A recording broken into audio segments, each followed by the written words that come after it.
નમસ્કાર મિત્રો, સૂર સ્ટુડિયો ચેનલમાં તમારું હાર્દિક સ્વાગત છે.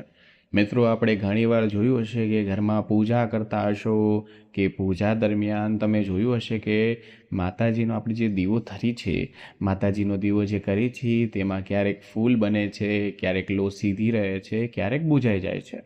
જેમ જેમ દીવો પ્રગટે છે તેનો પ્રકાશ ઊંચો જાય છે, જેમ ફૂલ મોટું બને છે તેનો શું અર્થ છે, દીવો ઓલાઈ જાય તો તેનો અર્થ શું છે, ફૂલ બનીને મોટું ફૂલ બનીને અચાનક નાનું ફૂલ બની જાય છે તો પણ તેનો અર્થ શું છે તે આપણે આ વિડીયોમાં જોઈશું. મિત્રો, ક્યારેક આપણે જોયું હશે કે પોતાના અંતે જ્યારે આપણે દીવો કરીએ છીએ ત્યારે અંતમાં ત્યારે તે ફૂલ ઓલાઈ જાય છે અથવા શરૂઆતમાં જ પહેલાં ફૂલ બની જાય છે. તો ક્યારેક તો દીવામાં જોયું હશે તો ચંદ્ર જેવો આકાર પણ બની જાય છે. મિત્રો, આપણો જે દીવો હોય છે, જે અખંડ દીવો હોય છે, તેમાં શું કહેવા માંગે છે તેના વિશે પૂરો વિડીયો છે. મિત્રો, ક્યારેક તો તમે જોયું હશે કે શિવનો કે ઓમકારનો આકાર પણ બનવા લાગે છે. હા મિત્રો, આવા વિવિધ આકારોમાં દીવાના ફૂલ બને છે. તો મિત્રો, આપણે જાણીશું આજે કે પૂજામાં આપણે જે દીવો ધરીએ છીએ, જે દીવામાં ફૂલ કેમ બને છે અને તે કયા સંકેતો માતાજી આપે છે તે આપણને જરાય ખબર પડતી નથી. મિત્રો, તેના વિશે આ વિડીયો તમને સંપૂર્ણ માહિતી છે. પહેલી વાર આવ્યા તો વિડીયોને લાઇક, ચેનલ સબસ્ક્રાઈબ અને કમેન્ટ સેક્શનમાં તમારા કુળદેવી માતાનું નામ લખો, જેથી કરીને તમારા કુળદેવી માના આશીર્વાદ તમારા પરિવાર પર હંમેશા બનેલા રહે. મિત્રો,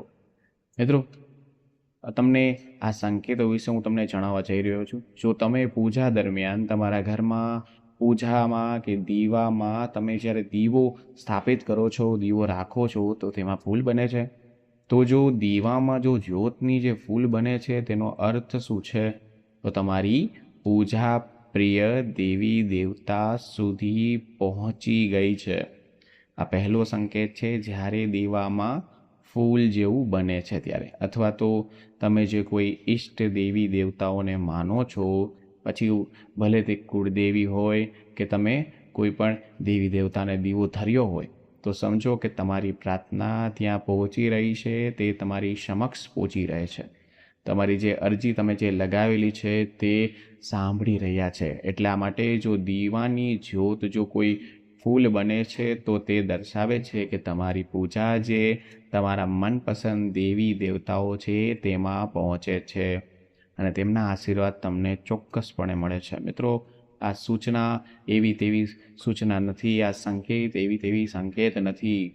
જ્યારે તમે નિષ્ઠાથી પૂજા અગરબત્તી કરો છો ત્યારે જ દીવામાં ફૂલ બને છે, તેની લો ઉપર સુધી જાય છે. અને મિત્રો, કુળદેવી માને કે પછી તમારા પ્રિય દેવી દેવતાઓ તમે જે માનો છો, દેવતા તમારી હાજર જ છે, સાથે પ્રત્યક્ષ પરોક્ષ રીતે બે રીતે જે તમારામાં તમે જે કામ કરી રહ્યા છો તેમાં પણ ફળે છે. અને મિત્રો, ખાસ અમુક માણસો હોય છે સવારે ઉઠીને પહેલાં ઘીનો દીવો પોતાની માતાજીને કરે છે અથવા દીવાના આશીર્વાદ લે છે, લોના આશીર્વાદ લે છે. તો મિત્રો, આવું કામ તમે આવું કરશો તો હું તમને ગેરંટી મારીને કહું છું કે તમે કદી પણ કોઈ દિવસ પણ હેરાન નહીં થાઓ. મિત્રો, તમને ચોક્કસ સફળતા મળશે જ, કારણ કે દીવામાં ફૂલ બનવું તે સફળતાના જ સંકેત છે. એવી ઘણી બધી ઘટનાઓ છે જે શુદ્ધ છે, જે સારા માત્ર કે તમે સમજો કે તમને જ્યારે અગરબત્તી કરો છો, દીપ કરો છો, ત્યારે તમને સંગીત સંભળાય છે. નહીં તો તમને દીવો કરીને જ્યારે તમે બહાર જાઓ છો તમે આનંદનો અનુભવ થાય છે, સારા સમાચાર મળે છે. તો મિત્રો, આનો અર્થ એક જ છે, તમારા જે દીવો કરેલો છે, જે દીવાની લોની તમે જે પૂજા અર્ચના કરી છે અથવા તેના આશીર્વાદ લીધા છે, તેનું જ આ પરિણામ તમને મળે છે. તેથી આ સમય દરમિયાન તમે કદી પણ ગભરાશો નહીં, હેરાન ના થાઓ. કારણ કે જ્યારે તમે આવું વિચારતા હોય કે ફૂલ કેમ બન્યું છે, દીવામાં ફૂલ કેવી રીતના બન્યું, જ્યોત કેમ આવી રીતના ફૂલ બની ગયા છે કે બહાર નીકળી જાય છે અથવા લો લાંબી થઈ જાય છે, મિત્રો, આ બધા સંકેત છે એ ભગવાન જ આપે છે. તમારા સંસારમાં, તમારા જીવનમાં સકારાત્મક ઉર્જા આવવાની જ છે. મિત્રો, આવા સમયે તમારા દીવાને તમારે ઓલવી નાખો છો, તો આવું ક્યારેય પણ તમારે નથી કરવાનું. કાન ખોલીને શાંતિ સાંભળો, કેમ કે તેનાથી ઈષ્ટ દેવતા હોય છે, દેવી દેવતા હોય છે, તે પ્રિય દેવતાને તમે જે માનો છો અથવા માતાજી કુળદેવીનો જે દીવો છે તમે માનો છો તેને તમારે કદી પણ ઓલાવવાનું નથી. આ વાતનું તમારે ખાસ ધ્યાન રાખવાનું છે. તમારા કુળદેવી કે ભગવતીની પૂજા કરો છો કે તમારા પૂર્વજોની પૂજા કરો છો, જે પણ વિધિ તમે થી દીવો પ્રગટાવ્યો છે તેમાં ફૂલ બની જાય છે, તો એક સારામાં સારું શુભ સંકેત માનવામાં આવે છે. આવા સમયે જ્યારે પણ તમારી સાથે આવું થાય તો તમારે એક ઉપાય કરવાનો છે, જે હું તમને કહેવા જઈ રહ્યો છું. મિત્રો, હજી સુધી વિડીયોને લાઇક ના કરી તો વિડીયોને લાઇક, ચેનલને સબસ્ક્રાઇબ અને કમેન્ટ સેક્શનમાં જય મા લક્ષ્મી અથવા તમારા કુળદેવી માનું નામ લખો, જેથી કરીને તમને આશીર્વાદ મળતા રહે. મિત્રો, આ ઉપાય એ છે, આ સમયે તમારે જે પણ કોઈ પણ પૂર્વજ હોય છે કે કુળદેવીમાં હોય છે કે તમારા ઈષ્ટ દેવી દેવતા હોય છે, તેમની સાથે તમારે એની સામે ઊભા રહીને તમારે પ્રાર્થના કરવાની છે અને તમારી જે પણ ઈચ્છા હોય તેને તે સમયે ત્યારે જ વ્યક્ત કરવાની છે. આ મિત્રો, તેમજ તમારા પૂર્વજોની આત્માની શાંતિ માટે તમારે પ્રાર્થના કરવાની છે. હા મિત્રો, જુઓ તો કોઈ એવી ઈચ્છા તમારી બાકી રહી ગઈ હોય, જે પૂરી ના થતી હોય, કાંઈ વિલંબ આવતો હોય, તો તમારે સવારે દીવો કરો અથવા દીવાની જ્યોત સામે તમે ઊભા રહ્યો અથવા અખંડ દીવાની સામે તમે ઊભા રહો છો, ત્યારે તમારે તમારી ઈચ્છા દર્શાવવાની છે. ક્યારે? જ્યારે દીવામાં ફૂલ બને છે ત્યારે. મિત્રો, જ્યાં સુધી દીપકની જ્યોતમાં ફૂલ રહે છે ત્યાં સુધી તમારી ઈચ્છાઓ વ્યક્ત કરી દેવાની છે. મિત્રો, જ્યારે તમે તમારી કોઈ પણ ઈચ્છા પૂરી કરવા માટે પ્રાર્થના કરો છો તમે દીવાની આગળ, તો તમારે ત્યાં શું કરવાનું છે, તો કે ઘરમાં મીઠાઈ ન હોય તો તમારે ગોળ કે સાકર અર્પણ કરવાનું છે.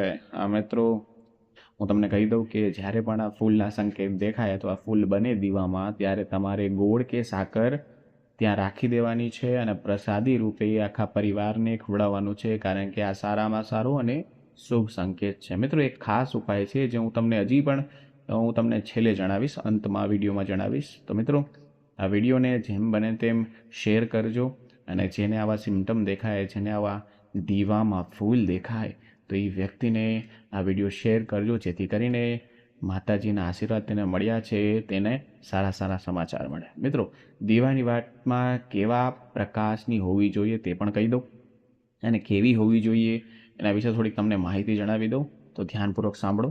દીવાની વાટ સંપૂર્ણપણે તમારું બળી જાય છે. જે અમુક માણસો હોય છે જે પૂછે છે કે મારો દીવાની જે વાટ છે તે પૂરી બળી ગઈ છે, પૂરેપૂરી બળી ગઈ છે, તો એનું શું કરવું જોઈએ, તેનો શું સંકેત દર્શાવે છે? શું આવા પ્રકારની ઘટના બનવી તે જીવનમાં બધી સમસ્યા અને તકલીફ વિશે તો નથી ને? કારણ કે તમે જે દીવો પ્રગટાવો છો તેનાથી કોઈ સંબંધ તો નથી ને, તમારા ફેમિલીનો સંબંધ તો નથી ને, તમારો સંબંધ તો નથી ને? તો શું તમે પહેલેથી સળગાવતા દીવામાં કોયડામાં જે કોડિયું છે તમારું, તો દીવો નથી પ્રગટાવતા, પછી વધેલી દીવાળ ભેગી તો દીવો પ્રગટાવતા નથી ને? તો મિત્રો, તમારી પૂજાનો દીવો જૂનો છે કે નવો છે, તેમ કેટલા વર્ષથી દીવો વાપરો છો? શું તમારી પણ એવી આદત તો નથી ને કે થોડા દિવસ પછી દીવો બદલી નાખતા હોય? તો મિત્રો, તમારે જાણીને બહુ જ નવાઈ લાગશે, બહુ નવું લાગશે કે જો તમે દીવામાં મંદિરમાં જે દીવો પ્રગટાવતી વખતે આ બધી ભૂલો કરશો તો તેનું પરિણામ તમારે ભોગવવું પડશે. હા મિત્રો, તમે જણાવી દઉં કે દીપની જે વાટ હોય છે તે સંપૂર્ણપણે બળી જાય તો તેનાથી તમારે કેમ બચવું જોઈએ? તે બંને તો અલગ અલગ સંકેત હોય છે, જેને આપણે જાણવું બહુ જ અતિ આવશ્યક છે મિત્રો, બહુ જરૂરી છે. તો મિત્રો, જો તમારા દીવાની વાટ ફૂલ બની રહ્યું હોય તો તમે ખરેખર ખૂબ જ ભાગ્યશાળી છો, હું તમને કહું છું. કારણ કે આ સાથે જ મિત્રો, દીવામાં તમને જે પ્રગટાવેલા કેટલાક ખાસ નિયમ વિશે હું તમને જે જણાવવાનો છું તે તમે જાણીને તમે આશ્ચર્યચકિત થઈ જશો. તમે વાટને પહેલેથી જ પ્રગટાવેલા દીપમાં રાખો છો. હા મિત્રો, પહેલેથી પ્રગટાવેલી વાટમાં કે તમારે દીવાની અંદર જોયું હશે કે કાળાશની રાખ હોય છે, દીવામાં અન્ય કોઈ વસ્તુઓ પડેલી હોય, જો તમે તમારી વાટ તેમાં નાખીને તે દીવાને સળગાવી દો છો તો તે દેવી દેવતાઓ અને ભગવાન તમારા પર પ્રસન્ન થવાના બદલે નારાજ પણ થઈ શકે છે. હા મિત્રો, અને તમને આના ખૂબ જ ભયંકર પરિણામ પણ જોવા મળી શકે છે. તમારું કામ બગડવા લાગે છે, તમારી તિજોરીમાં જે પૈસા હોય છે, જે રૂપિયા હોય છે, તે પૂરા થવા લાગે છે કારણ વગર મિત્રો. અને તમને આવા પૈસા મળવાના તમામ રસ્તાઓ બંધ થઈ શકે છે. મિત્રો, તમારે શું ધ્યાન રાખવાનું છે? ધ્યાનથી સાંભળો, વિડીયો ધ્યાનપૂર્વક સાંભળો. જ્યારે પણ તમે દીવો કરો છો ત્યારે તમારે હંમેશા સારું, સ્વચ્છ અને સાફ દીવો જ વાપરવાનો છે. મિત્રો, અખંડ દીવાની વાત નથી થતી અહીંયા, એ નોંધ છે, યાદ રાખજો. મિત્રો, જ્યારે પણ સ્વચ્છ અને સાફ દીવો વાપરશો તો મિત્રો કેટલાક લોકો થોડાક દિવસમાં દીવો બદલાવાની આદત પણ હોય છે. હા મિત્રો, ત્યારે આપણા ગુરુજીએ કહે છે કે જે દીવા વડે પૂજા કરો છો તેને ક્યારે પણ તમારે બદલવાની જરૂર નથી. તમે જે દીવાને સિદ્ધ થવા દો, કારણ કે રોજ તમે જ્યારે તમારી પૂજા અર્ચના કરો છો અને સવારે દીવો જગાવો છો, પ્રગટ કરો છો અથવા જ્યોત જગાવો છો તો મિત્રો તે સિદ્ધ થઈ જાય છે દીવો. હા મિત્રો, કારણ કે ભગવાનના નામે જો રટન પણ કરો છો, તમારા હાથમાં જે વસ્તુ છે કે તમે મોતી જપો છો તો પણ તે સિદ્ધ થઈ જાય છે. તો મિત્રો, સિદ્ધ થયેલી આઈટમનો કે વસ્તુનો કોઈ દી અનાદર કરવાનો નથી, કારણ કે તે સંકેત સીધો ભગવાન સુધી પહોંચાડવાનો એક મૂળ યંત્ર પણ કહી શકો છો. જ્યારે કોઈ પણ દેવી દેવતાઓની સામે કે કુળદેવી માની સામે, ભગવાનની સામે જ્યારે દીવો પ્રગટાવવામાં આવે ત્યારે તે દીપકમાં ભગવાનના સારા ઉર્જા, સકારાત્મક ઉર્જા તેની અંદર પ્રવેશ કરે.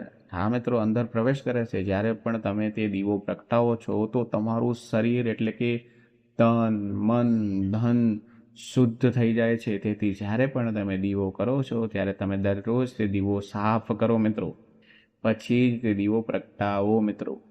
જ્યારે પણ તમે દીવો પ્રગટાવો ત્યારે તમે દીવાને સાફ કરો અને વાટને જ દીવામાં સળગાવો મિત્રો. આવું તમે જેટલી વાર દીવો કરો છો તેટલી વાર, એટલે કે વારંવાર સાફ કરીને જ દીવો પ્રગટાવવો જોઈએ. અને જે દીવો પ્રગટાવેલો છે તેને ઓલવવાની તમે ભૂલ ના કરશો તે પણ કહી દઉં. અને જૂની દિવાલમાં વાટ રાખીને સળગાવો. પરંતુ મિત્રો, જો તમે ભૂલથી પણ દીવો બદલો છો તો તમારી પ્રગતિમાં અવરોધ, મુશ્કેલીઓ, તકલીફ, પ્રોબ્લેમ બધું આવે છે મિત્રો. તો તમારે ખાસ યાદ રાખવાનું છે કે ક્યારે પણ તમારે દીવો બદલવાનો નથી મિત્રો. જ્યારે પણ એકને એક વસ્તુ પૂજામાં આપણે સતત ઉપયોગ કરીએ છીએ તે વસ્તુ એકદમ પવિત્ર થઈ જાય છે, સિદ્ધ થઈ જાય છે અને ભગવાનને તે પ્રિય થઈ જાય છે. તો મિત્રો, જો તમે તમારી પૂજામાં ઉપયોગ કરો છો તે વસ્તુ, જે કોઈ ઈષ્ટ દેવી દેવતા હોય તેને માનીને તમે કુળદેવી માની પૂજા કરો છો, ભગવાનની પૂજા કરો છો, ભગવાનને માનતા હોય તો મિત્રો તમારે મંદિરની ઘંટડી પણ જ્યાં સુધી બગડી ના જાય ત્યાં સુધી તમારે બદલવાની નથી. ઘણા માણસો તેના પ્રોબ્લેમ હોય છે જે બદલાવી નાખે છે, કંઈ નવું આવે છે તો બદલાવી નાખે છે. મિત્રો, મંદિરની કોઈ પણ વસ્તુ તમારે ઝટ કરીને જલ્દી બદલાવી ના જોઈએ. એટલે મિત્રો, ક્યારે પણ તમારા મંદિરમાં બદલવાની ભૂલ નથી કરવાની. જો તમારા મંદિરનો દીવો ખરાબ થઈ ગયો હોય, ખંડિત થઈ ગયો હોય અથવા તૂટી ગયો હોય તો કાન ખોલીને સાંભળે. તમે દીવાને બદલી શકો છો, પરંતુ છતાં મિત્રો તમે જે દીવો ફેંકવાનો નથી, તેને સુરક્ષિત રીતે તમારા ઘરમાં રાખવાનો છે, કારણ કે તેમાં જ દેવી દેવતાઓ અને ભગવાનની દિવ્ય શક્તિઓનો સંચાર થયો હોય, સકારાત્મક ઉર્જાનો સ્ત્રોત રહેલો હોય, જે એક અમૂલ્ય સારામાં સારી ભેટ છે તમને. અને તે તમે આડેધડે ભંગારમાં અથવા કચરામાં નાખવાથી તમારા ઘરમાં ગરીબી આવે છે, તે ઘરમાં પૈસાની અછત આવે છે, તેમજ તમારા ઘરમાં મંદિરમાં જે દીપકની વાટ સંપૂર્ણપણે સળગતી નથી. જો પૂજા દરમિયાન દીવો વારંવાર ઓલાઈ જાય તો તમારા ઘરમાં ચોક્કસપણે આ કામ કંઈ થયું છે મંદિરનું. તો મિત્રો, યાદ રાખજો, તમારા ઘરમાં ચોક્કસપણે નકારાત્મક ઉર્જાનો વાસ થાય છે. મિત્રો, ઘરની પૂજાના સંકટો, વિઘ્નો ઉત્પન્ન કરવાનું કામ જે કરે છે તે છે કોઈ પણ દુષ્ટ શક્તિ, મેલી વિદ્યા. હા મિત્રો, મેલી વિદ્યા કોઈ કરી હોય અથવા તો કોઈ શક્તિ હોય જે ઈચ્છતી ના હોય કે તમારા ઘરમાં માતા કુળદેવી માના પછી કે ભગવાનના આશીર્વાદ બની રહે. તો મિત્રો, તમે આ બે વસ્તુ મેં તમને કીધી. ત્રીજી વસ્તુ, તમે જે મંદિર અંદર ભૂલ કરો છો, જે વસ્તુ તૂટેલી હોય છે તે પણ કરવાથી નકારાત્મક ઉર્જા ઘરમાં આવે છે. મિત્રો, કદી પણ તમે આ ના કરતા. તમારા ઘરમાં હંમેશા સકારાત્મક ઉર્જાનો વાસ બનાવવા માટે તમારે નકારાત્મક ઉર્જાને બહાર કાઢવાની જ છે. કેમ કે મિત્રો, એક જ વાતાવરણમાં બે સમાન પ્રકાશની ઉર્જા કદી પણ રહેતી નથી. કાં સકારાત્મક ઉર્જા રહે છે ઘરમાં, કાં નકારાત્મક ઉર્જા રહે છે. મિત્રો, દુષ્ટ શક્તિઓ છે, જે નકારાત્મક શક્તિ છે, જે મેલી વિદ્યા છે, તે ઈચ્છતી જ નથી કે તમારા ઘરમાં માતાજીનો વાસ રહે.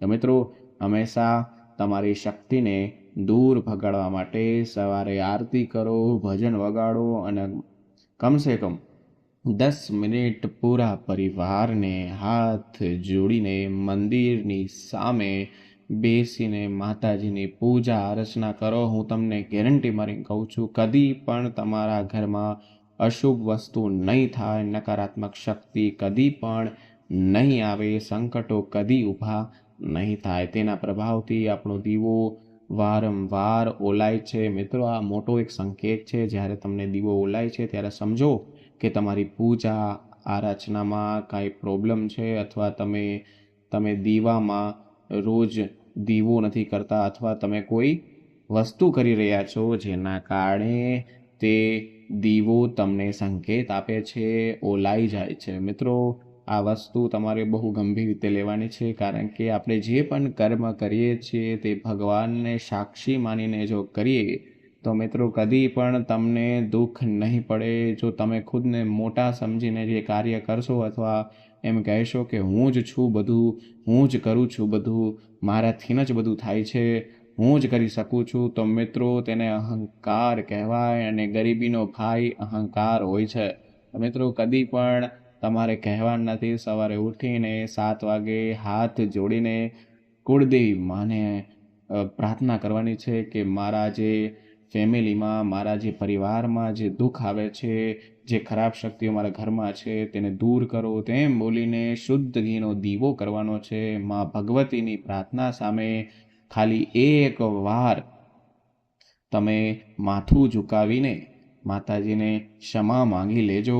તમે જો આજે કરી શકતા હોય તો મિત્રો પ્લીઝ આજે કરી લેજો, અથવા તમે રોજ સવારે 5થી 8 વાગ્યા સુધીની પહેલાં 8 વાગ્યા પહેલાં તમારે નાહી ધોઈને મંદિરે, તમારા મંદિર હોય છે ત્યાં દેવી દેવતા હોય છે જે તમે માનો છો, તેની સામે તમારે માથું નમાવીને પ્રાર્થના કરવાની છે. હું તમને ગેરંટી દઉં છું, સૂર સ્ટુડિયો ગેરંટી દઈ છે કે તમે કદી પણ હેરાન નહીં થાવ.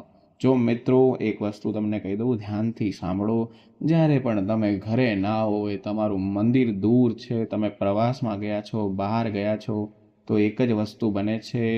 જો તમારી કુળદેવીમાં તમારી બાજુમાં ન હોય તો તમારી સ્વયંમાં જે તમારી જનેતા હોય છે, જે તમારી માં હોય છે, તેના આશીર્વાદ લેવાથી મિત્રો માણસોના પાપ ભાંગી જાય છે. હા મિત્રો, કારણ કે બેય માં એક જ માં કહેવાય. હા મિત્રો, કારણ કે બે આપણું સારું જ ઈચ્છે છે. મિત્રો, તમે જે પણ પ્લાન કરો છો, જે આગળ વધવાના પ્લાન બનાવો છો કે આજે હું આ કરીશ, 5 વર્ષ પછી આ કરીશ, તો મિત્રો કોઈ પણ દોસ્તારને કે કોઈ પણ બહારના વ્યક્તિને કદી પણ કહેશો નહીં. તમારી પ્રગતિમાં અવરોધ આવી જશે. હા મિત્રો, 100% તમારે જો કહેવું જ હોય, જે મોટી વાત હોય, તો તમારી કુળદેવી માં અથવા ઘરની માને તમે કહી શકો છો. મિત્રો, 100% તમારું કામ પૂર્ણ થશે અને તમારા ઘરમાં સકારાત્મક ઉર્જાનો વાસ થશે. મિત્રો, સૌપ્રથમ કુળદેવી માને તમે પ્રાર્થના કરવાની છે. જ્યારે તમારા ઘરમાં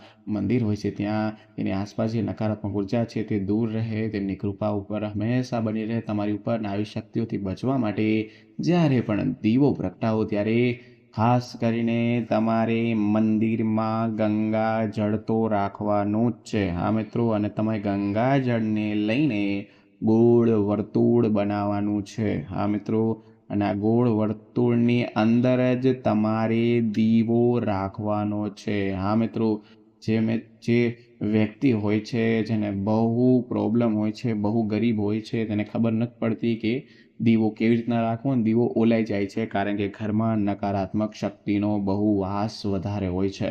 તો મિત્રો, તે આ ઉપાય કરવાનો છે. પાછું કહું છું, ધ્યાનથી સાંભળો. ગંગાજળ લેવાનું છે, એક વર્તુળ બનાવવાનું છે મંદિર અંદર, તેની વચ્ચે દીવો રાખવાથી તમને સારા સારા પરિણામ જોવા મળશે. ગંગાજળ ખૂબ જ પવિત્ર માનવામાં આવે છે, કારણ કે ગંગાજળને મહાદેવનું વરદાન પણ આપવામાં આવ્યું છે. એટલી જ ગંગાજળના પાણીમાં કોઈ ખરાબ શક્તિ કોઈ દિવસ અંદર પ્રવેશી શકતી નથી, યાદ રાખજો. અને આના કારણે તમે તમારો દીવો પણ બચાવી શકો છો અને ઘરમાં માતાજીને તમે આવકારો દઈ શકો છો, તેને ઘરે બોલાવી શકો છો. તેથી જ મિત્રો, ગંગાજળનું પાણી ક્યારેય બગડતું નથી અને ગંગાજળ દરેક પ્રકારની ઉર્જાને, ખરાબ ઉર્જાને પણ સકારાત્મક ઉર્જામાં પરિવર્તન કરે છે. અને તમે ગંગાજળથી બનેલું વર્તુળ હોય છે, મેં તમને કીધું પ્રમાણે, તેમાં પૂજા સમયે તમારે કોઈ પણ મેલી વિદ્યા, ખરાબ શક્તિની અડચણ કદી પણ આવતી નથી ને તમારા ઘરમાં 2 થી 3 દિવસમાં બહુ સારું થશે અને તમારા ઘરમાં મિત્રો દેવી શક્તિઓ વાસ કરશે, માતા કુળદેવીમાં હસતા દેખાશે. તો મિત્રો, તમને જે ઉપાય કહ્યો છે તે તમારે કરવાનો જ છે. મિત્રો, મને આશા છે કે તમને બધા પ્રશ્નોના જવાબ મળી ગયા હશે. તમે દેવી દેવતાઓને કેવી રીતના રીઝી શકો છો, માતા કુળદેવીના તમને મેં સંકેત કીધા છે કે કયા સંકેત તમને મળે છે, તો તમે જે ભૂલ કરો છો તે પણ તમને કીધી. છતાં પણ કોઈ પણ જાતનો પ્રશ્ન હોય તો નીચે કમેન્ટ સેક્શનમાં પૂછી શકો છો, કારણ કે બહુ મહેનતથી અમે વિડીયો બનાવી છે. તમારું ઘર ખુશ રહે, તમે ઘરમાં ખુશખુશાલથી જીવો, તમે કદી ઝઘડા ના કરો, તમે આગળ વધો અને તમે ધનવાન બનો, તે જ સૂર સ્ટુડિયોનું એક ધ્યેય છે. મિત્રો, હવે કોઈ પણ જાતનો કંઈ પ્રશ્ન હોય તો નીચે કમેન્ટમાં પૂછી શકો. તો મિત્રો, હવે મળીશું નવા વિડીયો, નવા ટોપિક સાથે. ત્યાં સુધી બધાને મારા રાધે રાધે.